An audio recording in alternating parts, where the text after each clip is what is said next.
striking me that Jean Enersen's a faster counterpuncher. That's a counterpunch right there. And he's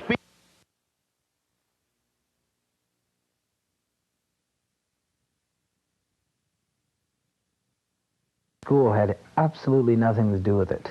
And this is what's upsetting him more than anything. Terry says his son went out of the way to do the right thing. And the Seattle Times reports that before going to Charles Rice for the money, Hobert reportedly sought advice about obtaining a loan from 2 assistant coaches at the UW.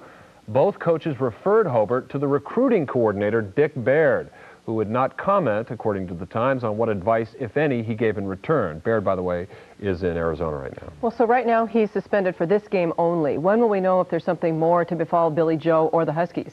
Well, you can bet it'll be as soon as they can make it. The university will fast-track this investigation.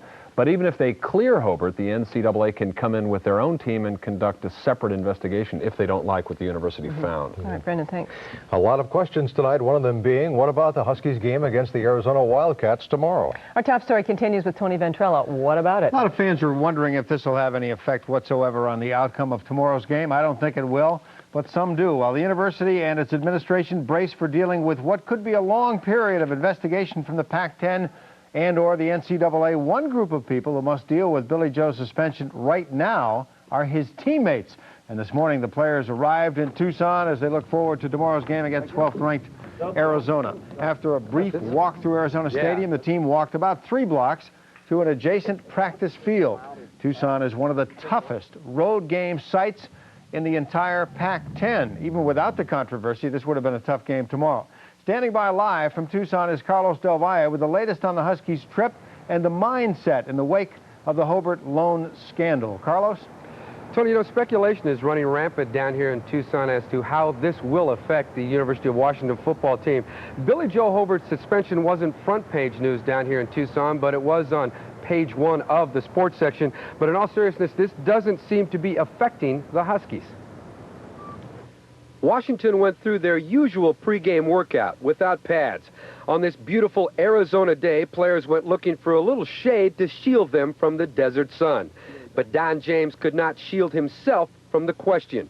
How much of a distraction has this created for his team? Well, I really don't think there is. It probably didn't come to the players' attention until mid-afternoon yesterday, and then I met them at 3, so we were able to put to bed, the situation. The players appeared comfortable, relaxed, and focused on tomorrow's game.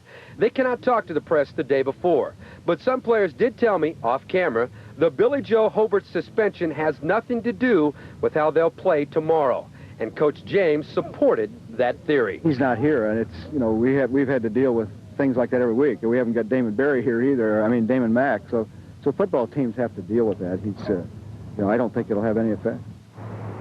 Athletic Director Barbara Hedges was not at practice today, and there is a gag order on the coaches and the players as far as talking about this until the investigation is over with. Reporting live from Tucson, I'm Carlos DelValle. Carlos, thank you. We'll hear more from you later in this newscast. All in all, a game that figured to be tough anyway could be more difficult because of the controversy, but I don't think it will be. The players get along great with Mark Brunell. He's a terrific quarterback.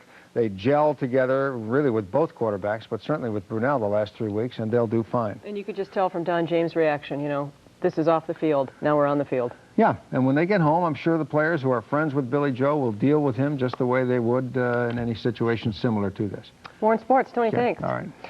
The bottom line, the Huskies brace for a 2-prong attack this week. One's the game against tough Arizona in Tucson. The other, the investigation.